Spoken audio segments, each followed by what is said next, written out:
그런 발표를 바로 시작하도록 할 텐데요. 첫 번째는 저희가 취리히의 그 시청을 방문을 했었습니다. 그래서 거기 노인복지정책과장님이 직접 설명을 해주셨고, 그래서 취리주에 대해서 지방자치단체의 노인정책 비전과 전략이라는 제목으로 현재 고양시 지축종합사회복지관 관장으로 계신 송미령 관장님께서 첫 번째 발표를 해주시겠습니다. 박수로 알려주십니다. 오늘 제가 발표할 내용은 사실은 너무 거대합니다. 스위스의 노인 정책의 비전과 전략인데 제가 어떻게 감히 이것들을 다 알 수 있겠습니까? 그런데 이제 저희가 스위스를 공부하면서 저희 나름대로 좀 간략하게 좀 설명을 드리도록 하겠습니다. 특별히 저희가 방문했던 취리주를 중심으로 발표를 드리도록 하겠습니다. 먼저 시작 전에 스위스에 대해서 조금 간략하게 알려드리고 시작하는 게 제가 이제 여러 가지 얘기할 때 좀 도움이 되실 것 같아서 말씀을 드리도록 하겠습니다. 스위스와 한국을 비교했을 때 한국은 스위스에 비해서 한국과 국토를 비교해 보면은요, 스위스보다 한국이 2.4배 정도 큽니다. 그러니까 스위스가 얼마나 작은 나라이신지 알겠죠. 그러니까 경상도 크기라고 보시면 될 것 같습니다. 경상남북도를 합한 크기보다 조금 더 큰 사이즈 정도가 스위스고요. 그리고 스위스의 60%는 알프스 산맥, 여러분이 너무 잘 알프스 산맥으로 되어 있어서 실질적으로 현장으로 봤을 때는 거의 산맥 중심으로 이루어진 나라이라는 건 여러분들이 너무도 잘 아실 것 같습니다. 그리고 2025년도 기준으로 봤을 때 인구는 920만 명이고요. 한국이 5,100만 명이라는 걸로 봤을 때 저희 인구가 그러니까 스위스에 비해서 저희 나라 인구가 한 5.5배 정도가 많습니다. 그리고 GDP는 약 스위스는 1인당 9만 달러 정도, 저희가 지금 한 3만 6천 정도 되더라고요. 9만 달러고요. 무엇보다도 가장 이제 저희가 인건비를 환산할 수 있는 최저생계비 기준으로 봤을 때 스위스는 1시간당 시간당 3만 원 정도. 저희는 지금 올해 10,000원 조금 넘었죠. 그래서 월급이나 이런 것들이 저희의 한 3배 정도, 대신에 그만큼 물가도 비싼 나라인 것으로 저희가 체험을 하고 왔고요. 그리고 또 스위스의 가장 큰 특징으로 보자면 스위스는 내륙 국가입니다. 그래서 스위스를 중심으로 해서 5개의 나라가 국경을 맞대고 있는데요. 스위스의 북쪽은 독일이고 서쪽은 프랑스, 남쪽은 이탈리아, 동쪽은 오스트리아, 그리고 동쪽에 리헨슈타인이라고 하는 작은 공화국, 이렇게 해서 경계를 맞대고 있어서 5개의 나라가 경계를 맞대고 있습니다. 그래서 스위스는 여러분들이 아시겠지만 어떤 군사 동맹에도 가입되지 않은 그런 중립국이신 것을 그렇게 알고 계시리라 생각이 되고요. 그 부분이 아마 스위스의 복지 정책과 무관하지 않은 것을 이제 알려드리도록 하겠습니다. 네. 스위스의 그 복지 철학은 크게 자연과 연대와 연방주의, 이 3가지인데요. 아까 말씀드렸던 것처럼 국토의 60%가 산으로 되어 있어서 자연과 굉장히 맞닥뜨린 그런 곳이고요. 그래서 이곳에서 하고 있는 그 복지의 방향이 자연과 같이 그 치유와 또 인간 존엄의 가치들이 공존되어 있는 것들을 저희가 볼 수 있었고요. 그리고 좀 전에도 보여드렸던 것처럼 내륙 국가로서 5개 국가와 이렇게 인접해 있다 보니까 다문화, 다언어 사회인 것을 저희가 볼 수 있었습니다. 그래서 스위스는 그런 사회 구성원 간의 연대를 좀 강조하고요. 개인의 필요에 따라서 사회가 책임을 나누는 공동체 의식이 좀 강화되어 있고, 이것이 복지 시스템에 반영이 되어 있는 것들을 저희가 확인할 수 있었습니다.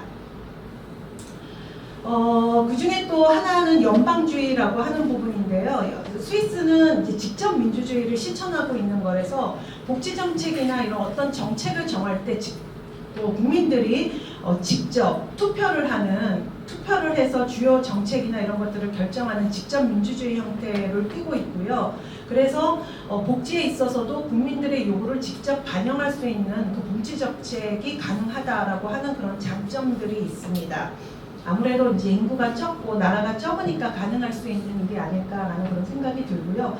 그리고 연방제 국가로서 지금 26개의 주 캔톤이라고 하더라고요. 그런 것들이 있는데 특이하게도 나라는 좁은데 이 주마다 하는 복지 정책은 그 주의 특성과 이런 것들을 살려서 아주 개별화되어 있습니다. 그래서 어느 주를 가든지 우리 주에서의 하는 정책이 다 좀 다르더라고요. 그러다 보니까 지역의 특성이라든가 주민들의 욕구를 반영하는 복지 정책을 수립할 수 있는 그런 체계가 되어 있다는 것을 볼 수가 있었고요. 그리고 또 이제 그 대신에 연방 정부의 역할은 크게 영향을 주지는 않지만 좀 균형을 맞추는 정도의 개입을 하는 것으로 저희가 알 수 있었습니다. 스위스의 그 연방주의에 있어서 또 복지 정책에 있어서 또 하나의 특징은 뭐냐면 비영리 조직과 민간들의 참여가 굉장히 많다라고 하고, 그래서 이것을 효율성을 높이는 복지 서비스의 제도로서 서비스를 제공하는데 민간과 그런 어떤 비영리 조직의 역할이 크다라는 것들을 볼 수가 있고요. 이런 어떤 민간의 전문성이나 이런 어떤 그 창의성 이런 것들이 전체적으로 복지의 시스템의 효율성을 높이는 데 영향을 주고 있다라고 하는 것이 스위스의 복지에 있어서의 큰 틀이라고 볼 수가 있겠습니다. 스위스에 여러 많은 복지 제도가 있긴 하지만 이제 정부의 제도를 중심으로 했을 때 크게 네 가지를 볼 수가 있습니다. 여러분들이 너무도 잘 알고 계시는 연금, 그리고 의료보험, 실업지원, 고령자복지. 그래서 연금은 소득의 안정을 보장하기 위한 상층 구조의 연금이고요. 예, 그래서 이 부분은 또 다음에 제가 구체적으로 설명을 해드리도록 하겠습니다. 스위스의 연금은 상층 구조를 가지고 있습니다. 그래서 개인과 국가가 재정적인 부담을 분산해서 안정적인 노후를 지원할 수 있도록 설계가 되어 있습니다. 그래서 3층 연금 구조는 의무적으로 가입해야 하는 공적 연금이 있고요. 직장에서 고용주와 근로자가 함께 납부하는 기업연금, 그리고 자발적인 가입이지만 세제 혜택이나 이런 것들을 통해서 높은 가입률을 보이고 있는 개인연금들이 있습니다. 그래서 이 세 가지의 이 3층 구조의 연금을 통해서 노후에 안정된 노후를 보장할 수 있도록 하는 그런 부분이었고요. 저희가 그 사회복지 이제 그 관련된 여러 기관들을 가면서 조금 느꼈던 부분들은 무료 프로그램이라기보다는 소득에 맞게, 그리고 소득에 따라서 비용을 지불하고 서비스를 구매하는 형태의 복지 서비스가 많더라고요. 그것들이 바로 이 소득이 안정되어 있기 때문에 일어날 수 있는 그런 기반이라고 생각을 합니다. 의료보험 같은 경우도 저희 나라와는 조금 다른 부분인데, 저희도 똑같이 국민이 의무적으로 가입을 해야 되는 것은 저희와 같다라고 볼 수 있고요. 다만 다른 부분들은 저희는 의료보험공단이라고 하는 국가의 정부 주도의 보험을 위주로 한다면, 여기는 국가가 주도가 아닌 민간 보험사들을 통해서 강제적으로 그 의료보험을 가입하도록 되어 있습니다. 그래서 저희가 만났던 분들의 이제 대부분이 연금을 타시지만 개별적으로 다 의료보험을 또 다 내시더라고요, 노후에도. 근데 이게 민간 보험이어서 그런지 좀 의료보험비가 좀 높다. 그래서 의료보험비를 내고 나면 연금에서 쓸 것이 별로 없다. 이렇게 해서 이제 한인회의 분들을 만나시면서 현실적인 얘기를 좀 들었었던 부분도 있습니다. 그러나 여기서 보시면 의료비를 일부를 저희도 개인부담금이라는 것이 있는 것처럼 거기도 개인부담금이 있지만 최고 상한제가 있어서 어떻게 보면 그 의료비 부담이 커서 그 의료 서비스를 받지 못하는 그런 부분들은 없도록 설계가 되어 있는 것이 저희하고 좀 다른 측면이라고 볼 수가 있습니다. 예, 그리고 실업지원과 재취업 프로그램에 있어서는 노동시장의 재진입을 지원하기 위한 사업으로 포커스가 좀 맞춰져 있다라고 하는 부분입니다. 여기까지가 스위스의 전반적인 그 정책의 방향이라고 보자면, 다음은 저희가 방문했던 연수 때 방문했던 쥐리 주정부의 노인정책과의 발표를 참조해서 쥐리의 고령화 친화 정책을 발표하겠습니다. 사실 쥐리라고 하는 건 굉장히 한국적인 발음이고요. 그분들은 쥐릭이라고 얘기를 하시더라고요. 그래서 쥐릭이라고 안 하고요. 저는 쥐리라고 한국적인 발음으로 하도록 하겠습니다. 취리에서 그 새로운 고령화 정책이 필요하다라고 했던 그 배경을 말씀을 드리면 첫 번째로는 15년 후에는 65세 인구가 전체 인구의 절반을 넘는 상황이 되어진다라고 합니다. 그랬을 때 새로운 정책이 필요하다, 고령화 정책이 필요하다라고 하는 측면이 있어서 그 고령화 정책의 세우게 된 것이고요. 두 번째는 기존의 노인들과 이제 새롭게 노인으로 접하는 그 노인분들의 욕구가 굉장히 다르다라는 거죠. 그래서 새로운 세대의 노인분들은 좀 더 독립적이고 자립적이신 분들이 있고 그분들의 욕구와 또 기존 노인들의 욕구가 다른 것이 이 정책을 만들게 되는 또 하나의 필요성 중에 하나이고요. 세 번째는 사실 연대나 공동체 의식이 강한 스위스에도 사회적인 그런 흐름이 개인화의 흐름이 되어지고 또 디지털 기술의 발달이라든가 이런 것들을 통해서 뭔가 그 새로운 요구들이나 이런 것들을 충족할 수 있는 그런 정책이 필요하다라고 하는 것들입니다. 그리고 마지막으로 이 부분을 굉장히 이제 발표를 하시면서 강조를 하셨었는데 정치적인 이슈인데요. 찌리시의 시의원들 전체가 친고령화 정책에 관심을 가지고 있어서 전체적으로 이 친고령화 정책을 지지하고 추진하는 원동력이 되는 부분들이 이 새로운 고령화 정책에 있어서의 추진에 가장 큰 역할이라고 얘기를 하였습니다. 취리시의 고령화 정책의 형성 과정 중에 사진과 같이 지역의 시민단체와 노인 200여 명이 참석해서 온라인과 오프라인으로 정책을 수립하고 정책의 우선순위를 정하고 또 이를 통해서 정책을 수립하는 과정들의 모습을 보여주었습니다. 그래서 여기에 밑에 나와 있는 그림을 보면 당사자인 분들 그리고 또 이 당사자와 함께 일하는 단체들이 참여해서 욕구나 이런 것들을 파악하는 그런 시간을 가져서 정책을 수립하였다라고 하였습니다. 다음은 쭈리시가 의견 수렴을 통해서 만든 정책의 내용을 설명해 드리도록 하겠습니다.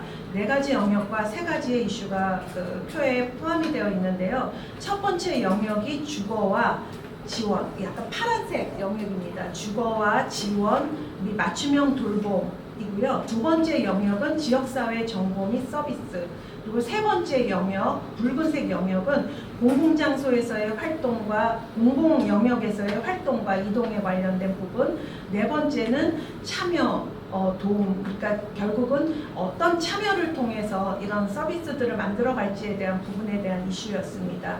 이것에 대한 이슈로는 재정에 대한 것들을 어떻게 할 것이냐, 그리고 다양성들을 어떻게 할 것이고 또 디지털화라든가 이런 새로운 기술들을 어떻게 접목할 것이냐라고 하는 그 이슈를 기반으로 이런 정책들을 만들었습니다.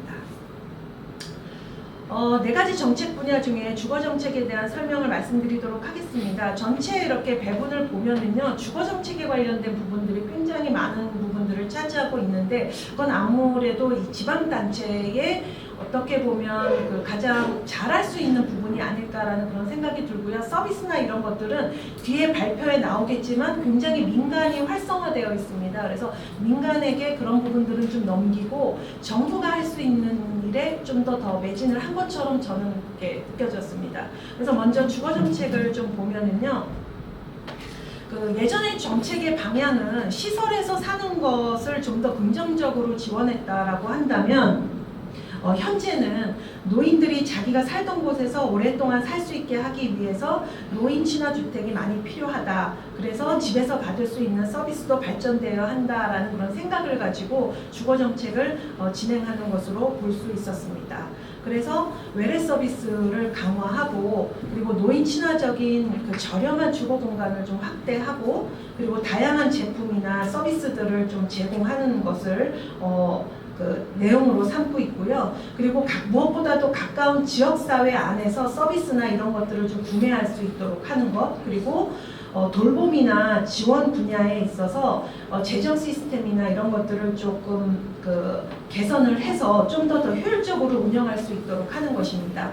그리고 또 한 가지는 요양이나 돌봄 시설의 그 병상의 수를 감소시키는 것을 계획으로 잡고 있었습니다. 그리고 아까도 말씀드렸던 것처럼 지원주택의 확대, 이러한 정책들을 주거정책과 돌봄정책에서 추진하는 내용으로 저희가 볼 수 있었습니다.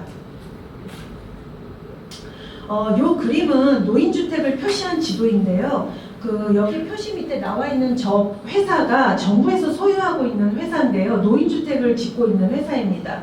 제가 생각할 때 저희 나라의 LH와 같은 그런 느낌이었었거든요. 그래서 이 표처럼 노인시설이 위치와 이 사진들, 옆에 있는 사진들, 노인주택의 위치와 사진들을 좀 참조해 보시면 좋을 것 같습니다. GDC에서 노인의 주거 정책을 위해서의 앞으로의 방향을 보면은요, 주거를 개발하는 데 있어서 기존에는 좀 고밀도로 개발하고 하는 정책을 했었다라고 한다면, 이제 새롭게는 토지 매입이라든가 건축의 권리 확보 이런 부분으로 좀 더 매진하겠다라는 그런 방향성을 세웠고요. 그리고 도시나 주택협동조합, 기타 부동산 개발업체 등과 협력해서 이 주거의 정책들을 좀 만들어 주거를 좀 설립하는 것을 만들어 나가겠다라고 하는 부분이고, 쥐리 주변에 소형 유닛 이성들을 개발해서 예전에는 대단위의 아파트 단지를 만들었다라고 하면 지금은 그렇게 땅도 없어서 한 10개, 20개 정도의 소규모의 유닛을 통한 그런 아파트들을 하겠다라고 하는 그런 부분들이 있었고요. 그리고 이 노인을 짓는, 지금 현재 노인주택을 짓고 있는 나라에서 하고 있는 다른 건설사들이 개인적으로 노인주택을 지을 때라도 나중을 생각해서 노인들이 친화적으로 쓸 수 있는 그런 어떤 주택을 짓도록 계속 그런 것들을 연결하고 참여하도록 하게 하는 그런 역할들을 하겠다라고 하는 것이 앞으로의 주거정책의 방향이었습니다. 다음은 다양한 집단을 위한 주거의 사례인데요. 요 왼쪽에 나와 있는 사진은 성소수자들을 위한 그런 노인 주거 공간입니다. 좀 저희와는 조금 이제 발전된 개념으로 그리고요. 또 오른쪽의 개념은 공동생활 기숙사 형태가, 공동생활인데 기숙사 형태의 시범 사업으로 했던 그런 노인주택인데요. 사실 이거는 좀 실패를 했다라고 하더라고요. 그래서 실패한 원인에 대해서 담당자가 설명하기로는 노인분들이 이렇게 모여서 공동생활을 했을 때 각자의 삶의 방식이 너무 많이 고정되어 있어서 그거를 변할 수 없어서 이렇게 약간 잦은 마찰들이 일어나서 이렇게 같이 기숙사 형태처럼 하는 부분에 대한 것들은 좀 실패를 했다라는 그런 얘기들을 좀 들었습니다. 다음은 거기에서 성공 사례로 얘기했었던 부분인데요. 요양시설 안에 학생들에게 주거의 형태로 지원을 하는 겁니다. 그래서 그 주거의 지원 형태로 해서 학생들이 노인을 돌봄인데 참여하거나 아니면 장을 보거나 이럴 때 함께 해주면 이분들의 월세를 조금 저렴하게 해주는 그런 정책을 썼었는데, 이 정책이 반영이, 그러니까 호응이 좋아서 저희가 그때 이제 얘기를 듣기로는 계속 이렇게 파급되어 가고 있다라고 하는 그런 형태로 얘기를 했었습니다.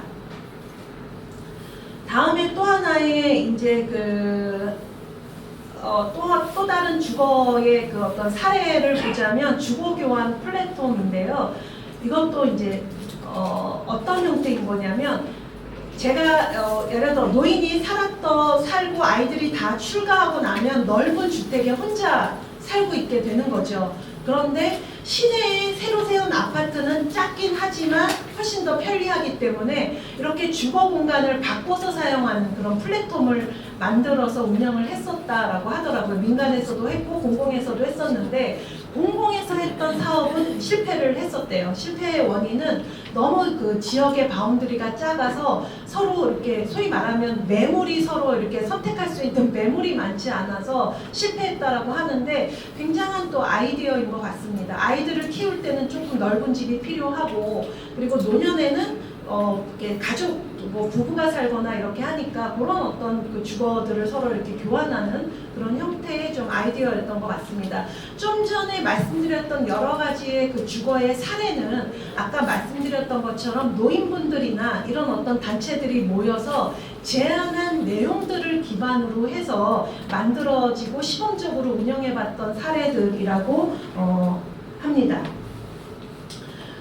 그리고 또 이제 그 모든 구역에 노인들을 위한 건강센터를 한 개소씩 설치하는 게 이제 이 시의 목표이기도 해서 건강센터들이 있는 지역을 지도로 표시한 내용이라고 볼 수가 있습니다.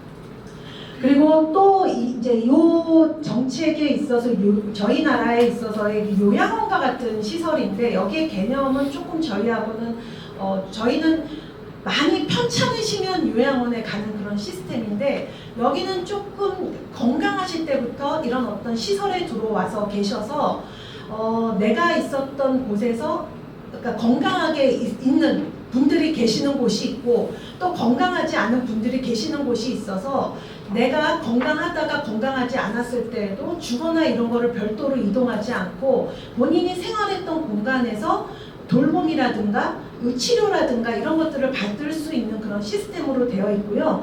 또 저희가 또 갔던 여러 가지 그 비바르체른이라고 하는 그런 요양원 저희 나라로 보자면 시설로 보자면 요양원 같은 곳인데 저희가 그곳이 지역사회 안에 굉장히 오픈이 되어 있습니다. 그래서 1층 식당 같은 경우에서도 저희가 식사를 했었는데 지역 주민들이 와서 이제 식사를 구매해서 먹을 수 있고 또 그 바운드리에 있는 공원이나 이런 것들도 활용할 수 있어서 요양원이라고 하는 어떤 시설의 개념이 지역 주민들한테 굉장히 이제 어떻게 보면 지역의 하나의 시설이라는 개념보다는 그냥 커뮤니티 공간으로서의 좀 그런 느낌을 가질 수 있도록 하게 하는 그런 역할들을 하고 있다라고 하는 부분들이 좀 저희가 좀 어떻게 보면 요양원의 정책이라든가 이런 것들을 봤을 때 조금 한번 좀 반영해봐야 되는 그런 역할들이 있지 않을까라는 그런 생각이 듭니다. 다음으로는 이제 가정에서의 돌봄과 지원도 이렇게 이제 진행이 되고 있습니다. 그 외래 서비스에 대한 돌봄 지원이나 이런 것들도 외래 서비스에 대한 그 종합적인 그 정책들을 좀 세우기도 하고 그리고 가정 내 돌봄과 돌봄을 지원하는 그 재정의 메커니즘이나 이런 것들을 좀 더 효율적으로 운영하도록 그렇게 하고 또 노인을 돌보는 가족, 친척이라든가 이렇게 여기도 돌보는 가족들이 친척이라든가 하는 그 돌보는 가족의 휴식이라든가 이런 것들에 관련된 것들조차도 이제 서비스로 지원을 하는 그런 형태이고요. 그리고 이런 돌봄에 있어서 새로운 기술이라든가 디지털화라든가 이런 것들을 좀 적용하려고 하는 부분에 사례들이 있다라고 얘기를 하였습니다.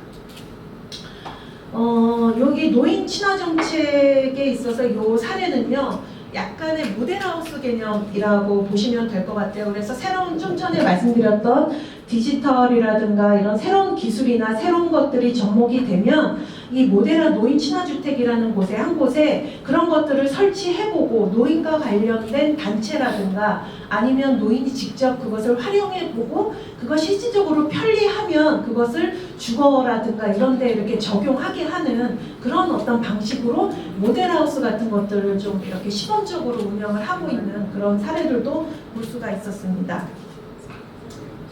다음은 지역사회 정보 및 서비스를 제공하는 정책의 내용을 말씀드리도록 하겠습니다. 이 정책을 수립하기 위한 방향인데요. 노년기에 독립적인 생활을 위해서는 자원과 서비스에 대한 정보는 쉽게 이용 가능하고 접근할 수 있어야 된다라고 하는 그런 어떤 정책의 방향을 가지고 수립을 하였습니다. 그래서 보시면 노년과 관련된 모든 질문에 대한 정보와 그런 어떤 상담을 할 수 있는 상담소를 운영을 합니다. 그래서 어느 정도의 상담까지 가능하냐면 내가 몸이 아픈데 시설에 있어야 될지 아니면 내가 가정에서 있으면서 치료를 할 수 있는지 너무나 많은 노인복지 정책들이 있는데 그런 정책들을 일일이 찾아다니는 것이 아니라 이런 어떤 플랫폼 하나에서 모든 서비스들을 상담할 수 있는 그런 체계들을 운영하는 거고요. 그리고 민간이라던가 비영리 기관에 계시는 분들과 서로 협력을 해서 아까 말씀드렸던 그 서비스라든가 이런 것들이 이렇게 파편화되지 않고 통합돼서 운영할 수 있도록 하는 것을 정부가 하고 있는 역할들의 하나이고요. 그리고 아까도 말씀드렸지만 디지털이라든가 이런 것들을 좀 활용해서 할 수 있는 이런 부분들을 계속 이렇게 지향을 하고 있고요. 그리고 지역사회 내에 쉽게 접근할 수 있도록 다양한 정보를 제공하는 것들을 마련을 통해서 이런 사업들을 이 지역사회 안에서 정보와 서비스에 대한 부분들을 어떤 원스톱으로 활용을 할 수 있도록 그렇게 하는 체계들을 가지는 것을 목표로 하고 있습니다. 그래서 이거는 좀 전에 말씀드렸던 그런 웹사이트인데요. 개인 맞춤형 온라인 정보를 제공합니다. 그래서 여기에서는 정말 뭐 내가 뭐 여행이면 여행 뭐 이런 다양한 여러 가지의 요구들을 이 사이트를 통해서 한 번에 상담을 할 수 있는 그런 통합 그 정보 사이트라고 보시면 될 것 같습니다. 세 번째 영역으로는 공공장소에서의 활동과 이동에 대한 영역이고요. 이 부분에 있어서의 정책의 가장 중요한 기조는 어떤 연령대에든 독립적인 삶을 위해서는 이동의 자유는 매우 중요하다라고 하는 부분에 대한 내용을 가지고 공공장소에서의 활동과 이동의 그 정책 영역은 그래서 다음과 같은 활동의 내용들로 진행되고 있습니다. 장애물로부터의 자유, 그리고 노인 친화적인 대중교통, 그리고 치매 환자들을 배려한 그런 어떤 부분들, 그리고 그 외부의 환경, 그러니까 뭐 햇빛이라든가 이런 것들로 인한 스트레스를 줄이는 방안들, 그리고 노인에 대한 인식 개선을 합니다. 요즘에도 저희들도 뭐 큐코드라고 하면 옛날 사람이라고 하던데 그 뭐죠? 그런 것들이 스위스에서도 많이 대중교통으로 이용하고 있는 것 같은데 그것에 의한 노인 사고가 굉장히 많다고 해요. 그래서 노인의 인식 개선, 노인에 대한 인식 개선을 통해서 그런 어떤 안전의 문제 이런 것들을 시민들을 대상으로 인식 개선을 하고 있다라고 하는 부분이고요. 그래서 이런 환경의 질을 좀 개선하고 있는데 여러분도 아시겠지만 이런 고령화 친화 도시로 지정을 되거나 이렇게 해서 보도블럭을 낮추고 버스를 이용하거나 이럴 때에도 이렇게 높이를 낮추게 되고 이런 것들이 사실은 고령자들에게만 좋은 것이 아니라 이런 고령화 친화 도시의 이런 어떤 환경의 부분들을 바꿨을 때 더군다나 같이 만족해 하는 것이 아이들을 키우는 부모라든가 이런 분들이 같이 이런 어떤 노인의 정책뿐만이 아니라 이것을 활용한 지역 주민들의 만족도도 높다라고 하는 부분에 대한 얘기들을 같이 나눴습니다. 그리고 이거는 노인의 대중교통을 위한 그런 어떤 사이트인데요. 내가 어디를 가고 싶다라고 했을 때 이 사이트를 이용해서 어떻게 갈지 이런 부분들을 의논할 수 있고요. 또 내가 거동이 불편한데 어떻게 이동할 수 있는지를 요청을 하면 적십자와 이 쭈리시하고 연계가 되어 있어서요. 거기서 자원봉사자들을 연계해서 이분들의 이동이나 이런 것들을 좀 돕는 그런 활동들을 하고 있다라고 하는 부분들을 볼 수가 있었습니다. 네. 그리고 좀 전에도 그렇지만 그 안전이라든가 이런 보안, 도난으로부터의 뭐 이런 보안, 안전 이런 거 관련돼서 쭈리시의 그 경찰이라든가 이런 것과 연계해서 안전교육이라든가 보안 강화 교육 이런 것들도 진행을 하고 있고 옆에 있는 대중교통을 이용할 때 그런 부분들도 이용하고 있는 그런 모습들을 볼 수가 있었습니다. 마지막으로 가장 중요한 것은 이제 참여, 도움 그리고 이 창조에 대한 그런 부분들의 내용의 영역입니다. 그럼 어떻게 참여하고 어떻게 서로 돕고 그리고 이런 모든 것들을 어떻게 창조적인 아이디어로 진행할 것이냐라고 하는 부분의 영역인데요. 쭈리시에서의 그 마지막 영역에서는 노년에도 사회에 참여하고 환경을 적극적으로 만들어 나가는 것을 방향성으로 잡고 열심히 노인들의 참여나 이런 것들을 적극적으로 만들어 가고 있는 것들을 볼 수가 있습니다. 그래서 도시나 지역사회 서비스 설계나 이런 거에 노인분들의 참여를 촉진시키고요. 그리고 또 디지털이라든가 이런 것을 통해서 참여를 또 강화시키기도 하고, 그리고 다양한 그 형태의 쭈리시의 자원봉사자가 한 100여 명 정도가 있으신데, 이 자원봉사자들도 같이 참여를 해서 다양한 자원봉사의 아이디어를 이렇게 제안을 받아서 그 아이디어로 자원봉사를 진행할 수 있게끔 하는 그런 자원봉사 활동들도 굉장히 촉진하고 장려를 하고 있고요.